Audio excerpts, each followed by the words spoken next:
Good afternoon and welcome to the WAVY Digital Desk. I'm your host, Sarah Good. Today we're expecting to hear from Chief Mark Talbot, who's speaking about the Corey Bigsby verdict. Now that took place on Tuesday. If you've been following along, Corey Bigsby was found guilty of second-degree murder and hiding the body of his 3-year-old son, Cody Bigsby. Now WAVY's been following the case since Cody was first reported missing in January 2022. So it's about 2 years later, we have the verdict. Chris Horn is on site today at the press conference, and he'll keep us updated on what is happening there later today on WAVY. Now, some background: Cody Bigsby's body has still never been found, and on Tuesday the Hampton Commonwealth's attorney said it was a long road to resolution, but it's not closure, saying we may never know where Cody is. So now, Chief Mark Talbot, we're going to wait and sit tight, but he will be with us shortly. Cover the trial? I did. Yeah, I was there every day. Was it a lot? Was she a lot? Yeah, but characteristically, yeah. She I heard about the assault. Yeah, which led to a lawsuit. Are you serious? Yeah. She's, oh my gosh, she's worse than Westboro Baptist.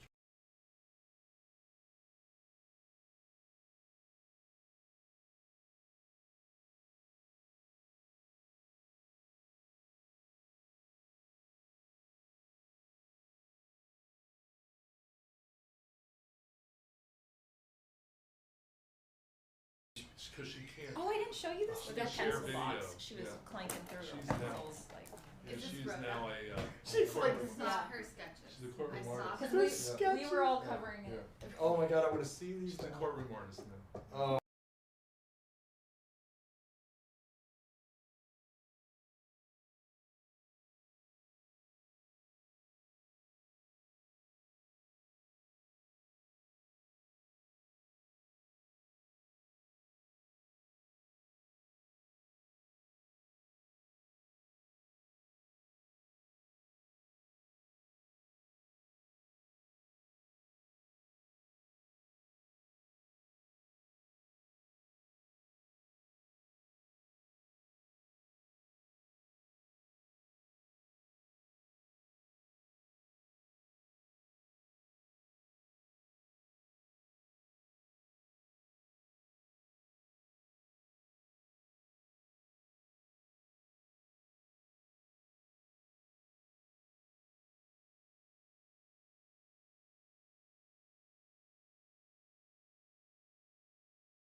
If you're just joining us, just in a few minutes, the Norfolk Police Chief is expected to speak about the Bigsby trial verdict that occurred this week. Just sit tight. Chris Horn is on site at the press conference, and he will be with us to give us an update later today on WAVY TV 10.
Welcome to the WAVY Digital Desk. If you're just joining us, we're still waiting for the press conference to begin. It will begin momentarily. Chief Mark Talbot will talk to the press and to the public about the verdict that went down on Tuesday. Now, if you're just joining us, you're going to be seeing some video playing on the screen from WAVY's coverage over the last 2 years.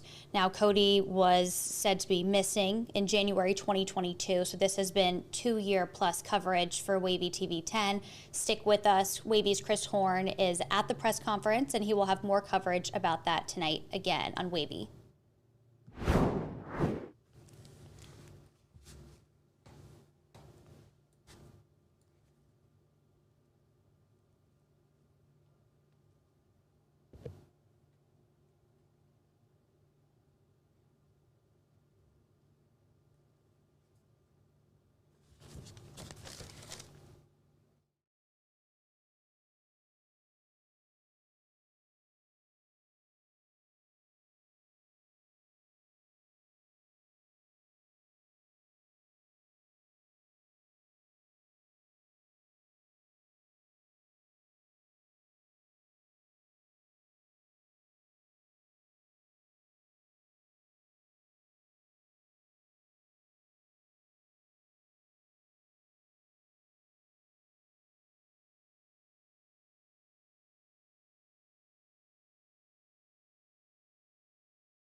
If you're just joining us on Facebook, WAVY TV 10, on .com or on YouTube, Chief Mark Talbot is getting ready to speak momentarily. You see him here. Just bear with us for a few more minutes and he will get started.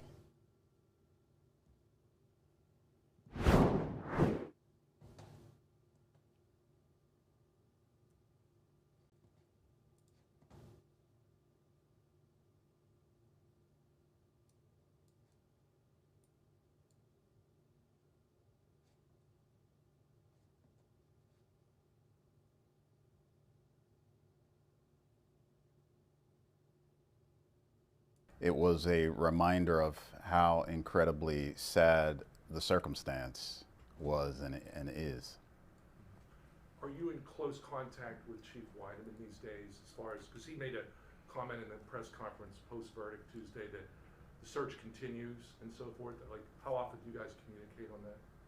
No, that's his responsibility now. I have my own things going on here, so we don't talk about the case. Chief, how early on in the investigation did you realize that perhaps Corey Bigsby is responsible for Cody's missing? Very early on. He's an incredibly poor liar, as you saw. There was very little that he had to say that seemed to map onto the truth. He was aggressive with his lies, which makes it especially egregious. So it wasn't real tough to figure out. Chief, Remember back when you first had that press conference, I remember being there, and there was some confusion. It seemed like he was at the station basically for several days being questioned, and at one point, I believe he asked for a lawyer but was still questioned. Anything you could say on that? I've said a lot about that already. That, as I said back then, didn't get in the way of the case ultimately coming to a successful conclusion. If you look closely at any large investigation, you're going to find things that you're not completely happy about. I was not happy about that. The organization overcame it, and ultimately, if we are lucky, he will never get out of jail. How behind did you all feel as investigators? You know, behind the 8 ball. Anton Bell kind of spoke about that. Just because you had that unreliable timeline, as you said, how behind did you feel? So you rarely get the perfect investigation. There's always some fact or detail or circumstance that adversely impacts your ability to figure out what's happening. There's a special challenge when the crime actually occurred several months prior to coming in contact with the offender. But you don't really spend much time dwelling on it, to be candid. You simply accept the circumstances that you have and use what's at your disposal to investigate the case. Chief, before we heard the name Cody Bigsby, we heard the name Noah Tomlin. Can you talk about just those two cases when a child is involved in a crime that's horrendous, that involves a young victim? So I actually was police chief in Pennsylvania still when the Noah Tomlin case was going on, but I heard a lot about it from the investigators and officers who were working both cases, and it certainly is emotionally difficult for those who have experienced both of them.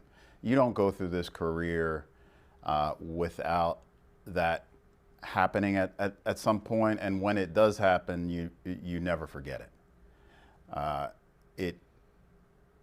Those types of investigations keep pieces of you, keep parts of your soul, and I don't think you ever recover from it. Chief, yesterday we had the opportunity to talk to him in jail in Suffolk. Did you have a chance to see any of that? I saw a lot of it, yes. What were your thoughts when you saw that? A writer said, "A tale told by an idiot, sound and fury signifying nothing." That's what I thought. You were in the courthouse early on during jury selection. You were subpoenaed for the entire week, correct? Yes, Were you subpoenaed as a defense witness? I was. What were you prepared to testify to? Or what did they want you to testify about? Well, I don't know, and I don't think they knew, which is why I didn't testify. Speaking of the defense, they suggested multiple times an incomplete investigation from the police officers. What's your response to that assertion made in court? I'd ask them what they think now.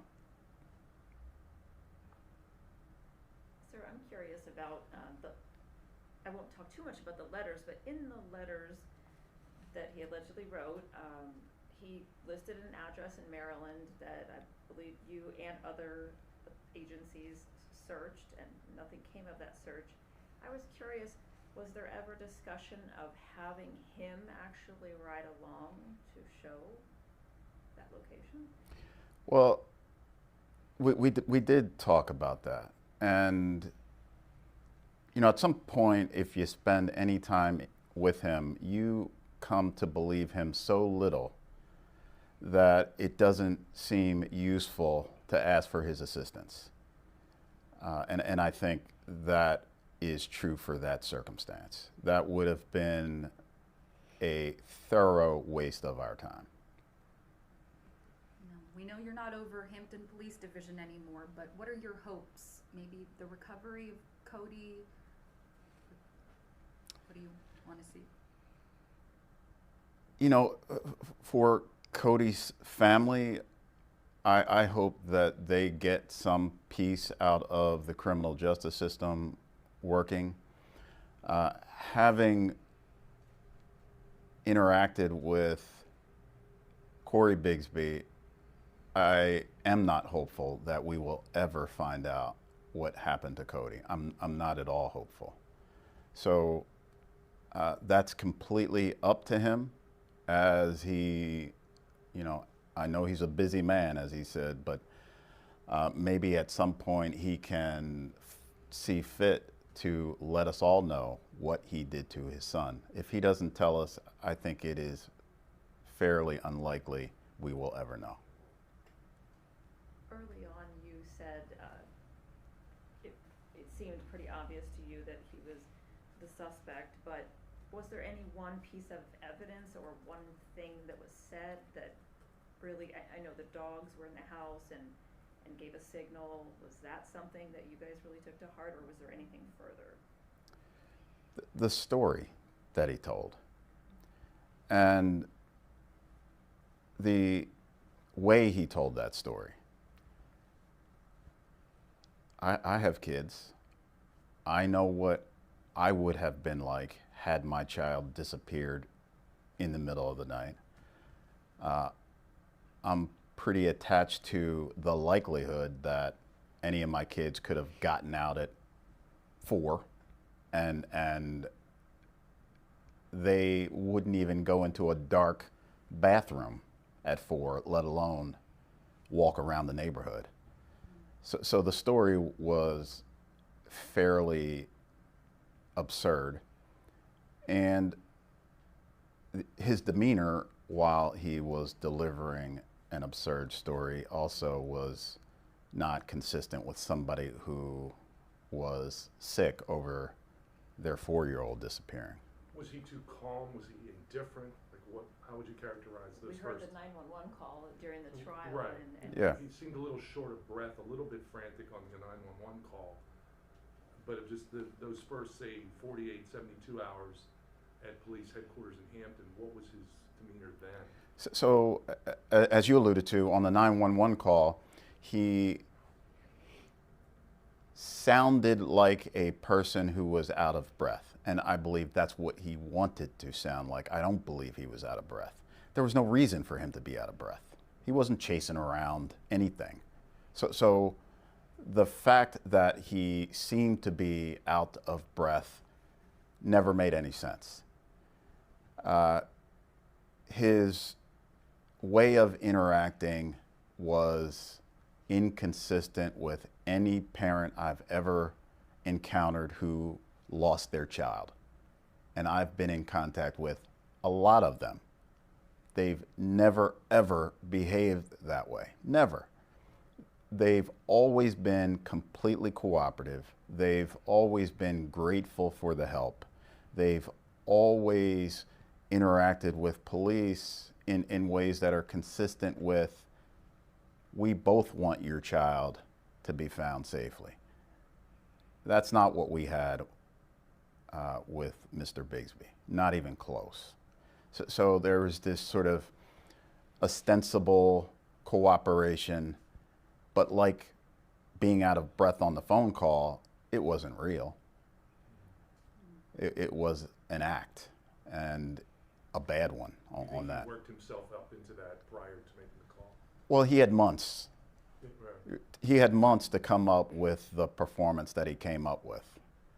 And I'm not sure what he did over those months, but he did a perfectly terrible job of acting his way through interviews. But little that came out of his mouth or that you could see in his demeanor seemed to be genuine. Mr. Bigsby said in jail that he felt set up during that interrogation leading up to the child neglect charges. How do you respond to that? I mean, he said he was being honest to you guys about leaving the kids at home.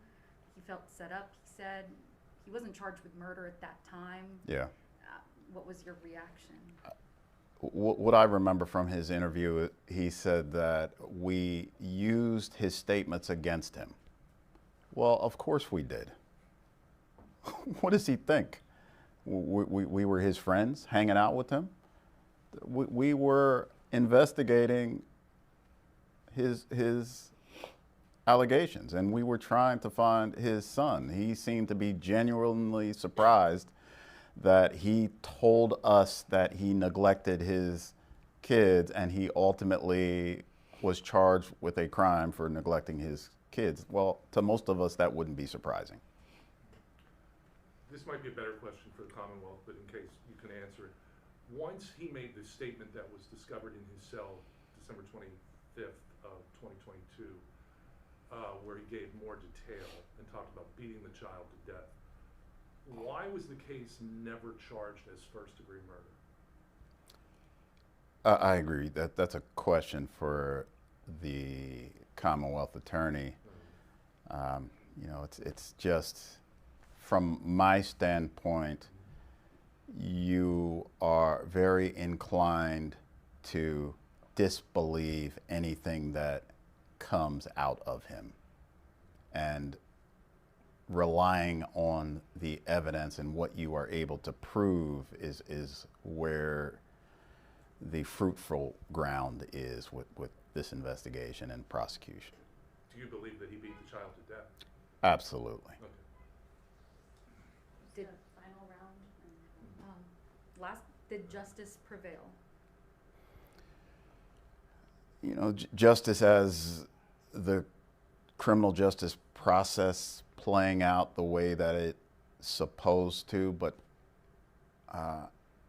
not very satisfying, frankly. You know, more satisfying than a not guilty verdict, certainly. However, what did he do with his son?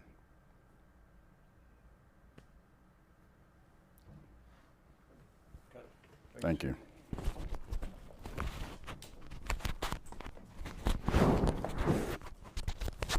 You just heard from Chief Mark Talbot there. I just want to read off some of the headlines as we sort of wrap up this press conference. And it still seems, you know, as if there are some more questions that need to be answered at some point. And you heard Chris Horn there ask one of the last questions that he did answer, but said, you know, please refer to the Commonwealth's attorney on this.